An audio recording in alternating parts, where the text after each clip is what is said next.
Our hearts go out to them. They've suffered a great deal over a number of years, and we're doing everything we can to mitigate that suffering. With even the president's palace smashed by the quake, the Haitian government can barely operate. But America is keen to stress it is assisting, not occupying.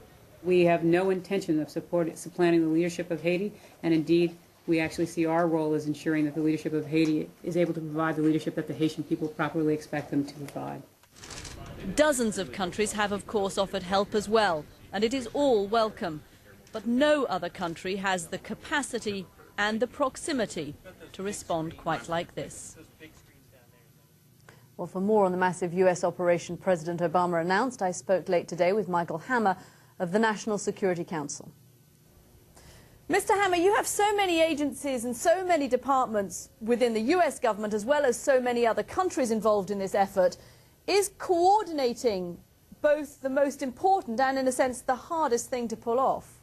Well, Katie, that's precisely why we here at the National Security Council at the White House play such an integral role. The President, as soon as he heard about this terrific earthquake and the magnitude of it on Tuesday night, already instructed his national security team to start working together to make sure that, in fact, there's excellent coordination and communication between the different agencies, the State Department, the Pentagon, the Department of Homeland Security, other agencies in the U.S. government that can assist in this effort, as well as the President having taken the opportunity yesterday to call several foreign leaders. Today he spoke with the French President Sarkozy, again, to coordinate the international relief effort. We are in touch with the United Nations. But yes, coordination is difficult, especially on the ground, but we have people on the ground doing precisely that. We were fortunate in that our embassy wasn't damaged too badly, and our people can continue to operate, but that is a challenge that you rightly identify.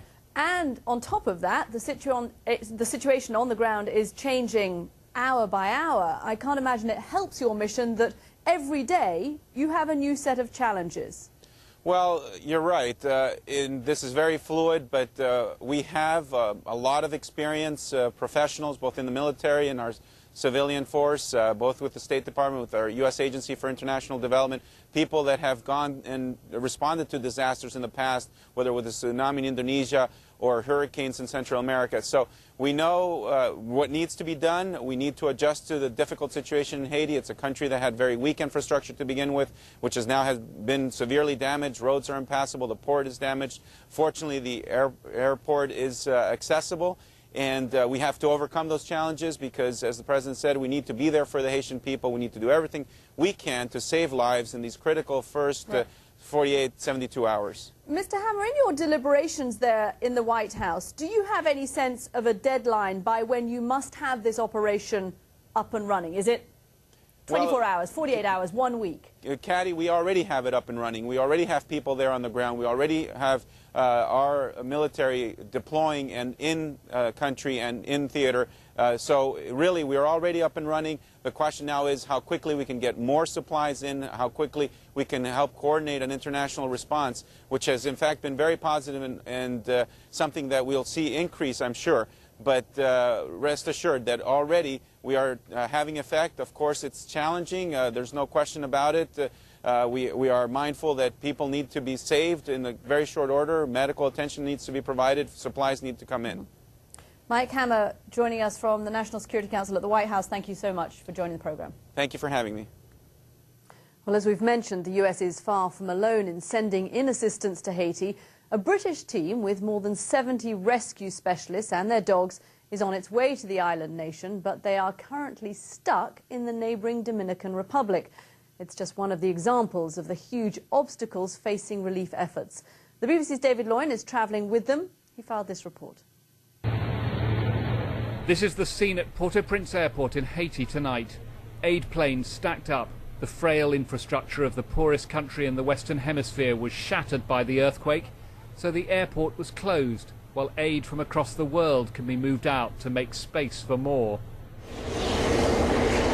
For fire officers who left Britain more than 24 hours ago, the long wait in the neighbouring Dominican Republic is hard to take when they know they could save the lives of people stranded under rubble not far away.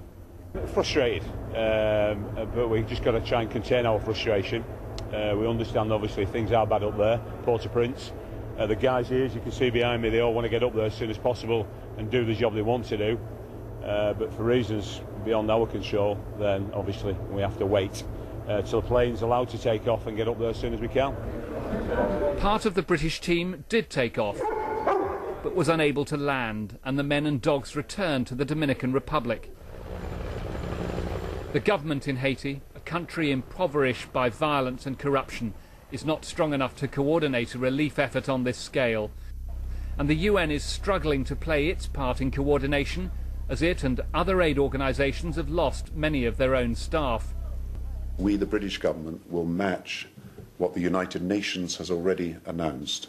So we will provide, as they have, $10 million of aid immediately, and we will continue to assess the position so that where more money is needed to be of help, we will do so. The initial search for survivors will need to be followed up by food, water purification, shelter and medical supplies on a huge scale. Material now piling up outside Haiti while the gridlock at the airport is cleared. So near and yet so far, the natural human instinct to be generous to fellow human beings in distress has become bogged down by bureaucracy and red tape, as aid that's much needed in Haiti is stuck in airports across the region. David Loyne, BBC News, Santo Domingo Airport. Well, while the pictures on the ground in Haiti are devastating, one of the most striking ways to gauge the scale of this tragedy is to see it from above.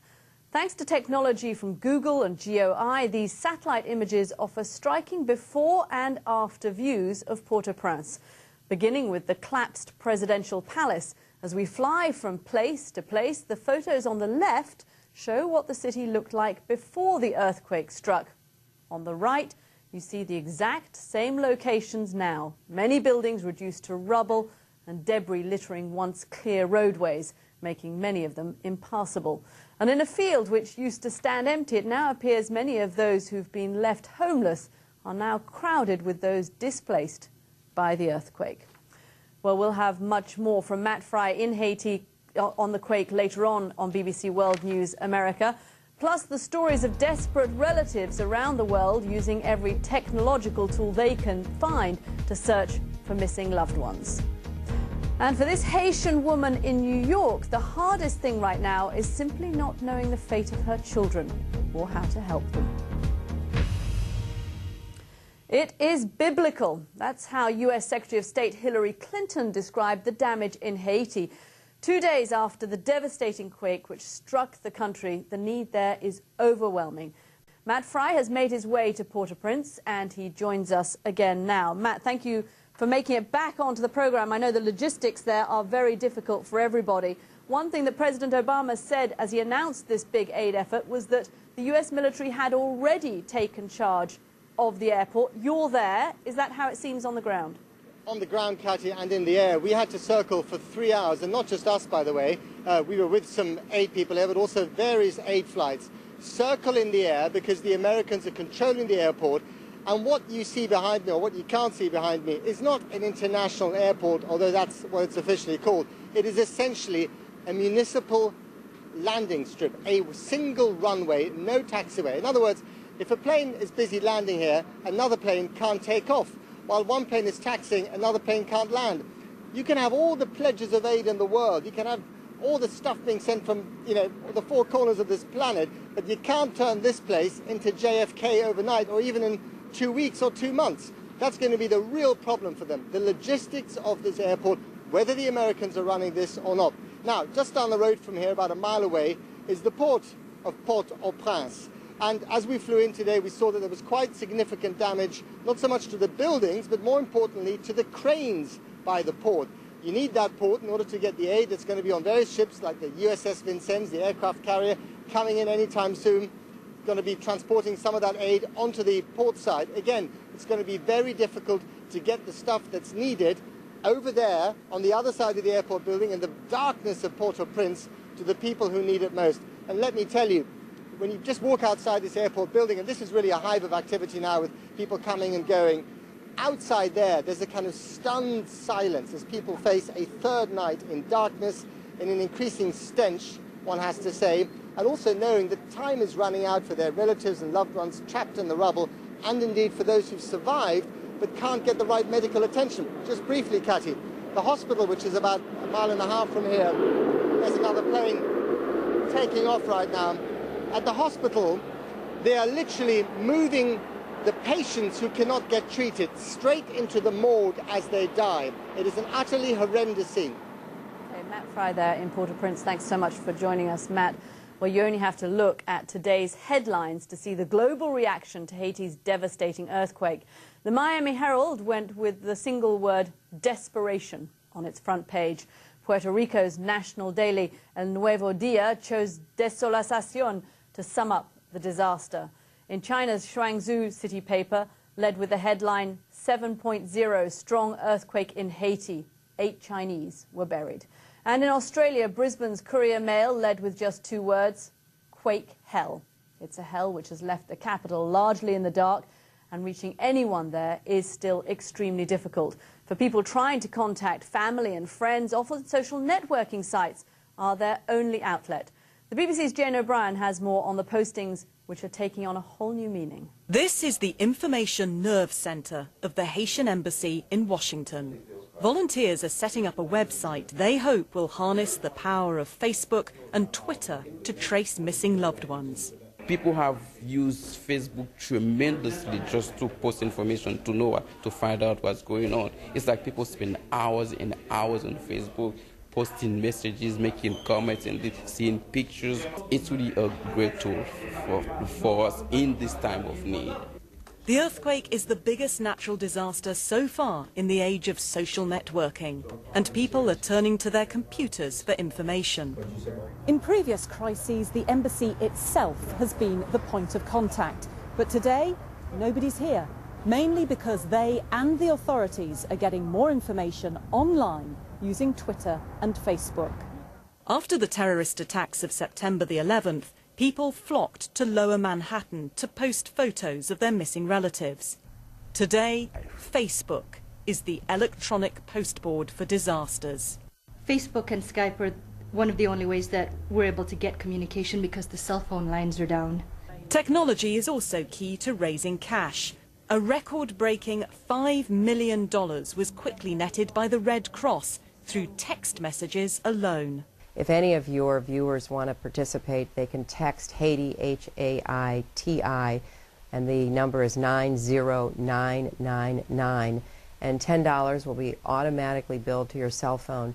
According to Facebook, there have been 1,500 updates on Haiti every minute since the earthquake struck. We have a huge social media network. I know Twitter's working on their on the ground there. YouTube, Twitter and Facebook have all carried thousands of pleas for information about missing friends and relatives, and appeals for cash. But the FBI is also warning that would-be donors should be on the alert for scams.